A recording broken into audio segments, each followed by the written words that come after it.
getting older, or this is just your normal. It may be your normal, but that doesn't necessarily mean that it's natural or that it's healthy.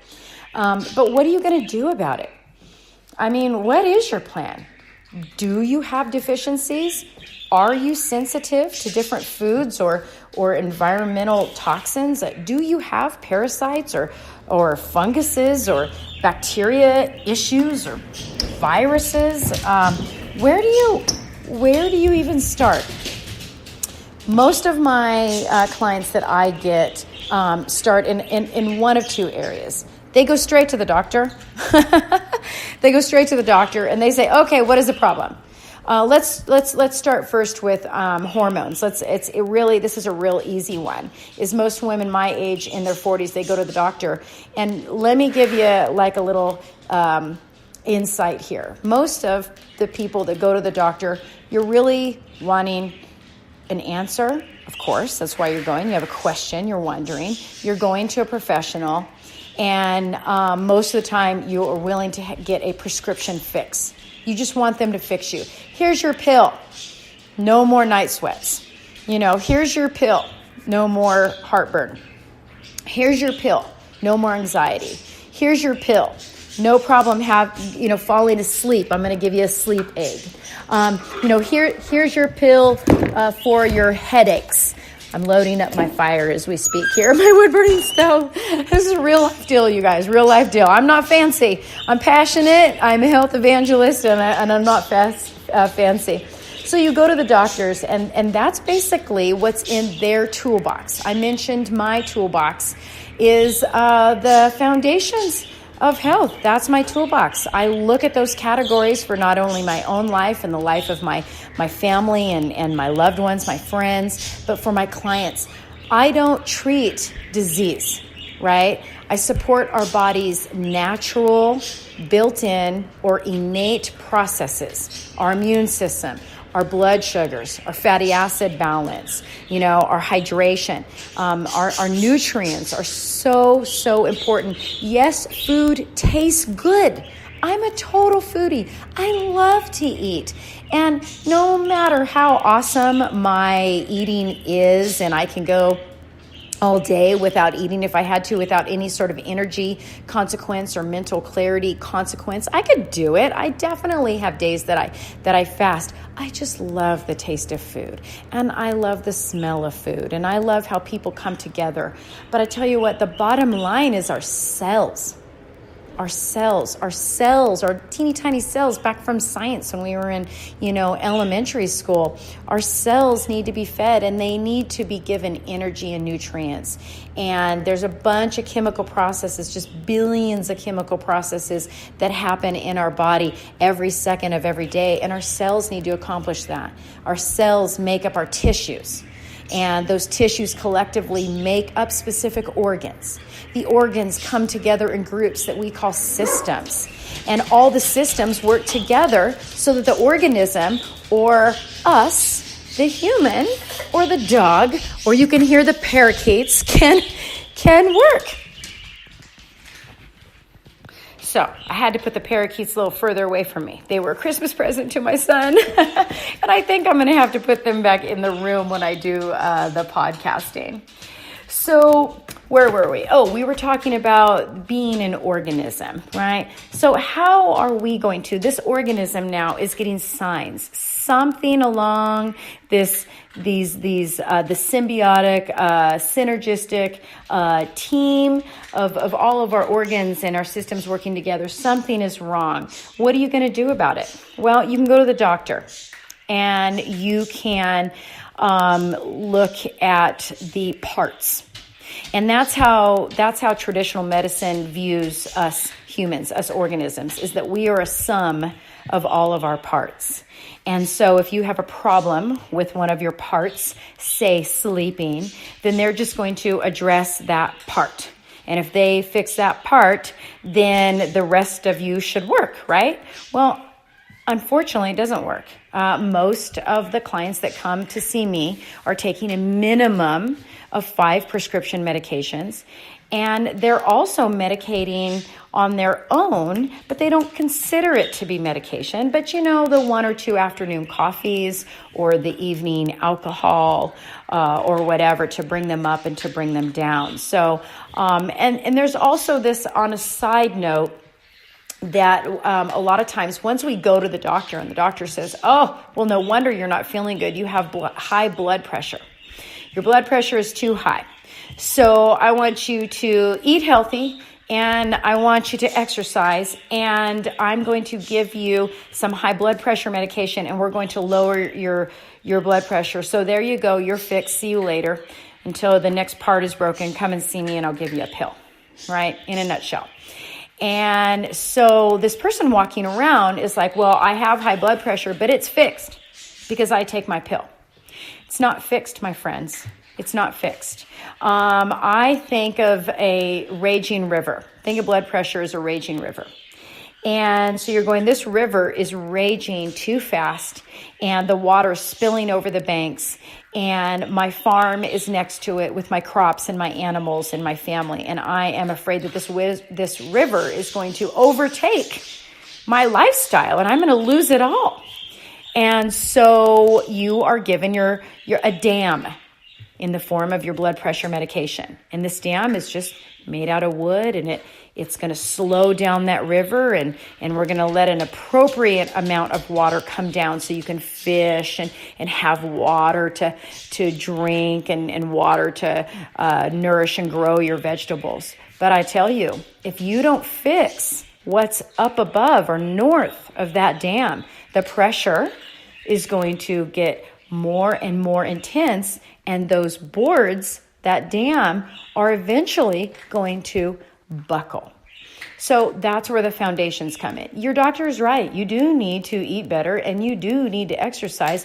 But what does that even mean? What does that even mean? Do you need to be a vegan? You know what I mean? What does that even mean? Some doctors will send you to a nutritionist. But unfortunately, the nutritionists, their tools are just pretty much telling you about whatever governmental food plan there is at the time, which we have heard, if you've been listening to my podcast, has been the wrong advice for many, many years, which has led to where people are now. So what's your plan? Well, if you don't want the pills that the doctor's offering, right? So maybe you're going in there for night sweats. Maybe you're going in there for migraines. Maybe you're going in there for weight gain. Maybe you're going in there for food allergies, whatever it is, or blood pressure, or maybe you're going in there for diabetes. And you say, you know what, I just need to go on a diet. I'm going to start running. I'm going to go back to the gym again. I'm just going to go on a diet. Okay. What are the diets that, believe it or not, I still see people reaching out to? One is Weight Watchers. I apologize, but I'm going to bash Weight Watchers pretty hard right here. So, we've all done it. At my age, I have definitely done low-cal eating, calorie in, calorie out mindset. And that was the teaching, and I'm a professional, and that's even what I taught. I remember sending other people to Weight Watchers before I wanted to actually go deep into nutrition. And I thought it was great as far as, it's a little bit of portion control. Keep your points, you do the little math, and now they have apps. They used to have booklets. You go to meetings and whatever. But the bottom line is this. They're not about education. They're about reducing your food portion in the hope of reducing the amount of calories that you're eating every day. It's not about quality food. It's not about quality food. And I know that they've made some changes, but the problem is this. It's just another Band-Aid. I usually ask people that I know that are on Weight Watchers, how many times that they've participated in a Weight Watchers program. And they'll happily tell you, 5 times, 6 times, once after each baby, and or whenever I put on 10 or 15 pounds, I go back to my Weight Watchers. And they're sold. Oh, gosh, that's great marketing, right? Great business plan, to be the answer. Is it really the answer if you keep having to revisit it? Because I want to do a lifestyle change. I don't want to have to keep going back to Weight Watchers, right? And I want education. So that's what I do with my clients. I talk to them about eating whole foods, nutrient-dense foods that are properly prepared. And we're trying to use these foods to get the right nutrients into their body to promote healing, not just weight loss through calorie restriction. I can starve anybody out and you can lose weight. No worries. Just quit eating. Quit eating. You'll lose weight. Not a big deal. Quit eating drastically, like maybe, 600 calories a day, 800 calories. You're going to lose weight, but you're not supporting your body's systems. You're not going to handle the symptoms or the signals or the burden on your body that made you want to do it in the first place. All you're going to do is lose some fat or lose some weight, probably lose some muscle. And you may even exacerbate or make worse the symptoms that are driving you crazy in life anyways, right? So when you work with a nutritional therapy practitioner like myself, I help you discover which foods that you should eat. We're looking for healing here, and we're supporting all of those foundations. We're getting you drinking water. We're getting you moving in an appropriate amount of way for you and your body. We're going through maybe some elimination, to see if, are you okay with dairy? Are you okay with grain? How many carbs should you eat? What kind of fats makes your body feel good? What kind of combination of foods does your body like, right? So not only are we looking at providing you with proper nutrients and really having a game plan, but we need to make sure that you're actually absorbing those nutrients and that your body is able to utilize them. Well, most of my clients that come to me have a situation called leaky gut. There's not really a test you can do. There are some tests that measure different immune responses that circulate around in our blood, IgE, IgA, IgG. I know you've heard a lot of these terms before. And when you have an overabundance of these different chemicals in your body, they can say, well, you must have inappropriate substances in your bloodstream. Your body's developing antibodies to them. And so we're going to declare that you have leaky gut. Okay. You could do that. You can go and try to get, one of the tests, or you can look at the signals that your body is giving you and just say, I've actually been on a good program, like maybe say the Whole30. I've actually been doing the Whole30. How come I still have a rash, which is an immune response actually, right? How come I still have headaches? How come I still have bloating? How come I still am tired? So you can just kind of look at your signals and say, you know what, I'm eating nutrient-dense foods, but my body's not really responding. So something's happening. I liken it to this. I still have a mailbox in front of my house, right? I get mail all the time. Sadly, mostly junk mail. But I get mail all the time. But am I really getting mail if I never leave my house and walk out and open up the mailbox and bring it into my house, right? That would be absorbing the mail. I'm going out and getting it, and I'm bringing it into my house. You're eating the whole nutrient-dense food, and you're chewing it up, you're swallowing it, it's getting into your stomach, and then going down into your guts, which would be considered your small intestine and your large intestine. Okay, you're absorbing it. All right. Are you utilizing it? Are you proper absorption is required for proper utilization. Let's go back to my mailbox analogy, right? I went and I got the mail, my house payment, car payment, my utilities, nutrients for living, right, is in my mailbox, right? Maybe that's in there. I bring it into my house. But what if I have the mail in my hand and the first thing I do is I just walk into my living room, okay? What if my mail just stays there in my living room?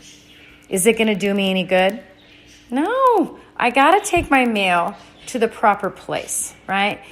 For me, that would be the kitchen table where I pay my bills. I gotta I got to open up my envelopes, and then I've got to sit at my computer, and I've got to go onto my online banking and compare what I have set up to the bills that came in the mail. And there's also some surprises. Like maybe one of my sons broke their arm, or